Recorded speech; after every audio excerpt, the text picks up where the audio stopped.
Hello les potos et bienvenue sur ma chaîne.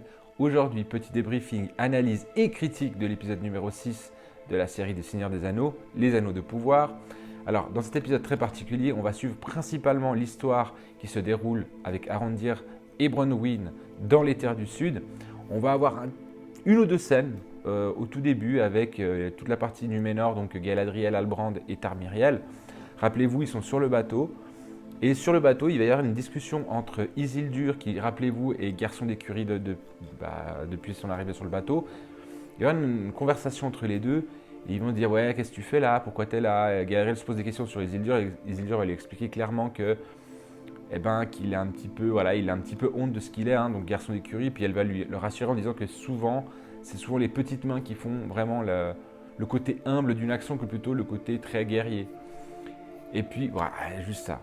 Et ensuite, Elendil va intervenir et ils vont avoir une discussion, lui va avoir une discussion avec Galadriel et en fait, elle va lui poser la question de où est la mère d'Isildur, la femme d'Elendil. Et grosso modo, il va dire qu'elle s'est noyée. Voilà. Donc, scène, encore une fois, voilà, c'est encore une fois pour moi, c'est du remplissage. Honnêtement, ce qu'on avait besoin de savoir, ce qu'était devenue la mère d'Isildur et la femme d'Elendil, je suis pas sûr, mais enfin bon, bref. C'est la petite scène un peu qui sert à rien, on vire. Concernant Arondir et Bronwyn, rappelez-vous, ils étaient sur le point de, comment on appelle ça, sur la tour de Styrit. Donc, il y a vraiment une tour qui surveille les terres du sud. La moitié des villageois avaient décidé de partir, entre guillemets, soutenir les actions de Hadar. Et les autres étaient restés sur Styrit pour combattre les méchants, les forces du mal. Et voilà, en fait, on se retrouve juste à ce moment-là. Alors, d'un côté, on a donc l'avancée de Hadar qui va direction Styrit, accompagné donc de tous ces orques et des quelques villageois qui se sont ralliés à sa cause. Et d'un autre côté, on a Arondir, Bronwyn et les villageois restants qui essayent de s'organiser, de trouver une solution pour protéger Styrit. Donc va s'en suivre une scène assez intéressante, en tout cas au niveau graphique, au niveau mise en scène très très intense, puisque Arondir va lui tout seul pratiquement, il faut dire les choses comme elles sont, lui tout seul mettre en place un piège et en fait il va réussir à bloquer les orques et Hadar dans la tour, en fait vraiment dans l'enceinte de la tour. Il va réussir à fermer les portes depuis l'extérieur et à faire s'écrouler la tour sur les orques restants. Alors après, vous imaginez bien que vu la tour qui pète, il y a tout qui, enfin vraiment, il y a même les orques qui sont un peu en contrebas de la tour, ils s'en prennent plein la gueule, des gravats plein la gueule. On se demande un peu comment Hadar, vous verrez plus tard, il a survécu à ça, parce que quand même, il a vraiment toute la tour qui lui arrive sur la gueule. Enfin bref, en tous les cas, graphiquement c'est très beau. Après, on a de nouveau un Arondir très très elfe, hein, très, très Legolas, encore une fois, qui, pour faire tomber une pierre qui va fermer les portes, il fait un coup de pierre tourné. Voilà, c'est de l'elfe, hein, il est obligé de faire un coup de pierre tourné alors qu'un simple coup aurait suffi, enfin bref. Des fois, je trouve qu'encore une fois, il y a ce côté très acrobatique de Legolas qui, maintenant, tous les elfes sont comme ça, ils sont tous acrobatiques, voilà, ils font tous du combat à la Legolas. Je trouve que c'est un peu dommage parce que du coup, oui, ça donne le côté très aérien, très léger des elfes, très acrobatique, mais parfois ça devient presque, on verra même quelques scènes plus tard, Arondir il fait carrément, mais vraiment des figures de capoeira, de kung-fu, de ce que vous voulez, enfin vraiment c'est devenu un peu trop, je trouve un peu trop, voilà, un peu trop acrobatique pour le coup, on est presque dans du Jet Li quoi, pour ceux qui connaissent. Bref. Du coup, on va dire que les villageois qui sont restés pour combattre les forces du mal, ils se retrouvent, finalement, ils ont gagné et ils vont regagner de nouveau leur village qu'ils avaient laissé en arrière. Donc ils sont bien, voilà, on les a battus, blablabla, blablabla.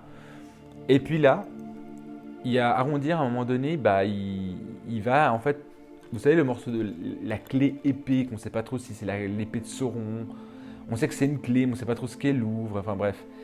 Arondir il va entreprendre l'initiative de la casser, sauf qu'il n'y arrivera pas. Hein. Ça m'a fait vraiment penser à l'anneau, justement quand Gimli, lors du conseil de la communauté de l'anneau, il essaie de casser la bague avec sa hache, puis sa hache explose. Là, on a un petit peu la même chose, hein, l'épée un petit peu, qui est un peu envoûtante, on ne sait pas trop si elle est envoûtante, mais elle est indestructible. Arondir, c'est de la casser avec un marteau, ça casse pas, enfin bref. Et du coup, il va expliquer à Bronwyn qu'il va cacher l'épée et qu'il ne le dira jamais à personne où elle est. Sauf que on va voir que Théo, donc le fils de Bronwyn, les espionne les deux quand ils parlent de ça. Donc voilà. on sait que Théo est un peu par là. Et encore une fois, si on se pose la question, est-ce qu'il est finalement... moi, je me suis posé la question, est-ce qu'il n'est pas de nouveau un peu envoûté par cette épée, un peu comme l'anneau fait avec ceux qui le portent? Je sais pas trop. Enfin bref, voilà, il y a cette scène-là. Ok, ensuite on a une scène, évidemment il fallait un petit peu de romance, on voit que voilà, Arondir et Bronwyn ont vraiment une relation amoureuse l'un avec l'autre, c'est un petit peu les nouveaux Arwen et Aragorn, ou les nouveaux Toriel et Kili, ou les nouveaux Beren et Luthien, voilà. Il faut dans chaque épopée, il faut qu'il y en ait un, quoi. Des mélanges de races, quoi, des elfes avec des hommes, des elfes avec des nains, etc. Ok, bon, ça, ok. Et puis en fait, ils vont donc dans le village, la nuit. Et puis, il y a Arondir qui va voir au loin des torches s'approcher. Donc il va se dire, purée, en fait, c'est les orques qui restent, ils viennent attaquer le village. Et là, ils vont mettre en place des pièges pour protéger le village. Et puis, en fait, enfin, voilà, le but, c'est de réussir à encercler les orques qui vont attaquer le village au milieu, avec des flammes, et puis depuis le dessus sur des toits, on tire avec des flèches et puis on fait des cartons, quoi. Donc ils vont mettre ça en place, ils vont lutter contre cette vague d'orques, et puis ils vont gagner. Sauf que très rapidement, en fait ils vont se rendre compte que la plupart des orques qui ont attaqué le village, ce ne sont pas les orques en fait, ce sont les villageois qui se sont rattachés à la cause des orques en fait, des forces du mal. Donc du coup, il sait très bien qu'il y a une autre vague qui va arriver, ce qui arrive très rapidement. Puis là, ils vont se faire défoncer. D'ailleurs, Bronwyn va se prendre 2 flèches, enfin 2 flèches dans le corps, dans le torse, enfin dans la partie, dans le tronc, quoi. Et puis ils vont réussir à se reclure quand même dans le plus gros bâtiment, qui est vraiment un petit peu un peu à la style gouffre de Helm. Le dernier rempart pour se cacher, où il y a les femmes et les enfants, les vieillards et tout ça. Et puis ils vont se réfugier là, sauf que Adar et puis les orques vont réussir à rentrer, et puis à exiger qu'on leur donne cette fameuse épée clé cassée.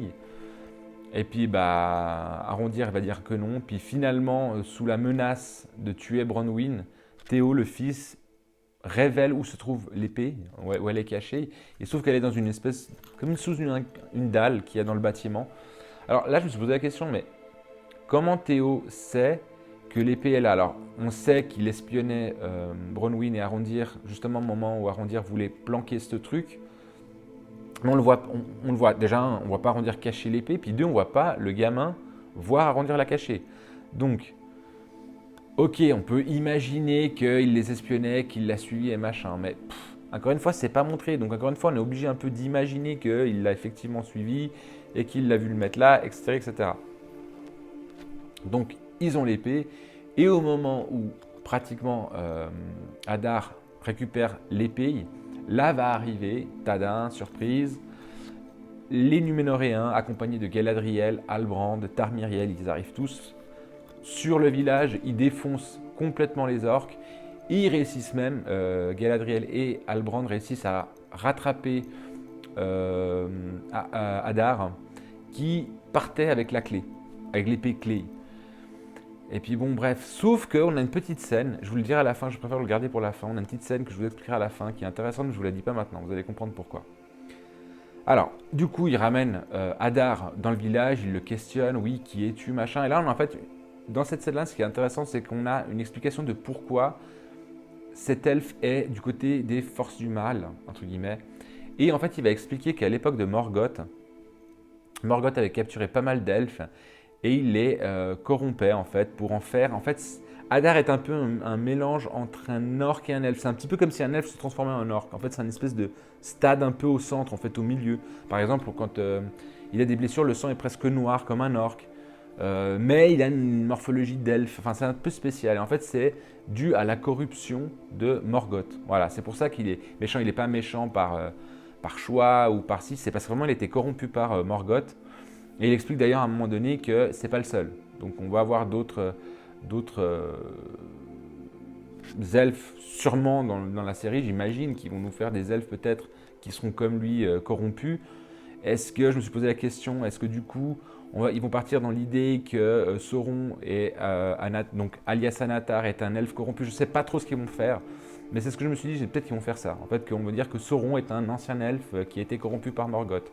Je sais pas. C'est juste une supposition. Donc voilà. Donc on a ça. Et puis en fait, au moment où le village, je pense, avoir gagné, ils ont battu les orques, ils ont réussi à capturer Hadar et tout. En fait, on se rend compte que Waldreg, rappelez-vous, le villageois qui avait rejoint Hadar, en fait, se rend à Ostyrith. Et vous vous souvenez, il y avait une espèce de sculpture de l'épée complète. Et c'est là où justement Arondir avait dit, ouais, en fait, l'épée est une clé. Et bien en fait, au pied de cette sculpture de l'épée, il y a une espèce de socle, en fait, où on peut enfoncer l'épée et puis tourner. Et en fait, ça ouvre complètement le barrage de Ostyrith. Et en fait, ça va déverser des eaux en cascade. Et rappelez-vous aussi, je vous parlais que les orques creusaient des galeries. Au début, on pensait tous que c'était des galeries qui permettaient de joindre des points stratégiques par les souterrains, et en fait, pas du tout. En fait, ces galeries, elles sont creusées dans le but d'amener, de véhiculer l'eau jusqu'à la montagne du destin. Et une fois qu'elle arrive à la montagne du destin, elle va se déverser à l'intérieur. Je rappelle que la montagne du destin, c'est un volcan. Et en fait, eau et feu, ça fait boum, il y a tout qui pète. Et là, on va avoir le village, enfin, on va avoir le village qui panique. Galadriel qui reste vraiment en mode, elle voit la montagne du destin exploser. Puis il y a une espèce de nuage de soufre qui va envahir le village. Et ça s'arrête là. Alors, Galadriel, vu que je vous en parle maintenant. Alors, Galadriel, toujours la même chose. C'est un personnage, je crois, que je déteste de plus en plus. Pourtant, tu sais, c'est un personnage intéressant dans les films. Que ce soit dans le Hobbit, que ce soit dans le Seigneur des Anneaux, elle a vraiment une espèce d'aura que là, elle n'a plus du tout. On a une Galadriel de nouveau, à un moment donné, elle se bat contre des orques durant l'attaque de Numénoréens sur le village, où elle fait des acrobaties pas possibles. Alors bon, effectivement, comme je vous ai dit, comme Arondir, comme Legolas, comme Toriel, Galadriel, elle est dans la même veine. Sauf que c'est Galadriel, quoi. Je veux dire, ils auraient pu mettre une autre...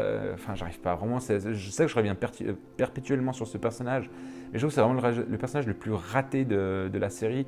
Et je trouve que plus on avance, et plus je le trouve raté, ce personnage. Je leur ai plus donné une personnalité un peu du type, j'ai pas dit comme, mais un peu du même type que Myriel, quoi. Tar Myriel. C'est une femme qui est beaucoup plus dans la sagesse, dans la réflexion, que réellement dans le combat pur, et en plus, elle nous sort des phrases des fois, mais vraiment le scénario, des fois, il est râlé pâquerette, il est pourri. Elle te sort des phrases comme je suis une impétueuse, machin, je suis comme le vent, je ne peux pas m'arrêter d'avancer. Enfin bref. Galadriel, quoi. Donc voilà. Donc ce qui est plutôt cool dans cet épisode, alors effectivement, on se concentre que sur une histoire, donc les histoires du Cerf du Sud. Et ce qui est génial, c'est qu'en fait, une fois que le volcan explose, on imagine déjà dans l'épisode 7 qu'on va avoir le Mordor beaucoup plus proche de ce qu'on connaît dans le Seigneur des Anneaux, vraiment, ou dans le Hobbit, mais surtout dans le Seigneur des Anneaux, vraiment ce côté très des terres stériles, vraiment noires, remplies de cendres de volcans, avec le volcan qui n'arrête pas de cracher du feu. Je sens qu'on va arriver à ça, donc ça c'est cool parce que du coup ça fait un lien avec le film, les films, et ça c'est sympa. Ce qui est très cool aussi, c'est que du coup on a deux histoires qui se rejoignent finalement. On a les Numénoréens, la partie numénoréenne qui rejoint la partie des terres du Sud. On a Halbrand ici qui a une importance, on va dire, plus ou moins... alors à l'image, pas d'importance, mais par contre à la fin il va arriver et Bronwyn va poser la question à Halbrand si c'est bien le roi du Sud, enfin le roi qu'ils attendent. Et il va dire que oui. Et là, tout le monde dit « Ouais, vive le roi, machin !» Donc, il est très vite accepté comme roi. On ne sait pas trop pourquoi. On ne sait pas trop si... Enfin, ils ne le connaissent même pas, en fait. Donc ça paraît un peu surprenant parce que... Enfin, je veux dire, quelqu'un qui arrive et qui dit « Oui, j'ai le petit médaillon qui stipule que je suis le roi, donc je suis votre roi. » Et que tous le villageois disent « Ouais, c'est vive notre roi !» sans savoir quel est son passé, sans savoir la personnalité de ce personnage. Je trouve que c'est un peu vite expédié, quoi. Alors, voilà, moi, j'aurais préféré un truc où, finalement, Halbrand arrive beaucoup plus vite sur les terres du Sud et un peu comme Aragorn, quoi. Il y a un espèce de lien qui s'installe petit à petit, puis en fait on se rend compte finalement que c'est vraiment lui, il a un l'aura d'un roi, d'un leader, voilà. Là il arrive, c'est lui le roi, c'est bon, c'est le roi. Voilà, c'est les rois des terres du Sud. Bon, il arrive pile au mauvais moment parce que visiblement toutes les terres du Sud vont être envahies par les laves et puis par les cendres, donc pas de bol. Mais enfin bon, voilà. Donc épisode plutôt intense en termes d'action. Aujourd'hui il y a l'attaque de Styrith. Il y a 2 fois l'attaque du village, on a l'aide des Numénoréens qui arrivent.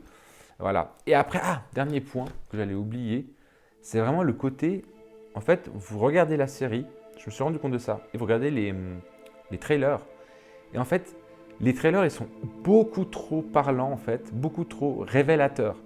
En fait, ils montrent pratiquement dans les trailers vraiment des scènes clés qui, en fait, quand on regarde la série, on dit « Ah mais oui, là, c'est dans le trailer, on voit qu'il se passe ça, donc on sait qu'il va se passer ça. » Et du coup, ça gâche complètement le truc. Alors déjà, par exemple, on sait que les Numénoréens vont en Terre du Sud. On aurait pu avoir la surprise, voilà. Mais non, puisque de toute façon, on voit dans le trailer que les Numénoréens arrivent dans le village. Donc, on le savait qu'ils allaient arriver, mais on le savait encore plus avec les trailers. En fait, en plus, on sait comment ils arrivent. Donc ça, j'ai trouvé un peu dommage. Je trouve que ça a gâché un petit peu la surprise. Même si c'était pas comment on appelle ça, un twist complètement inattendu. Voilà. Enfin, je trouve que ça gâche un petit peu le truc, les trailers, finalement. Donc voilà. Épisode plutôt cool. Plein d'actions, des scènes de combat. Les costumes sont toujours aussi beaux, surtout les orques sont absolument incroyablement beaux. Hadar, c'est un personnage que pour l'instant j'ai un peu de mal à apprécier. Je trouve qu'il est, il est juste méchant, puis voilà.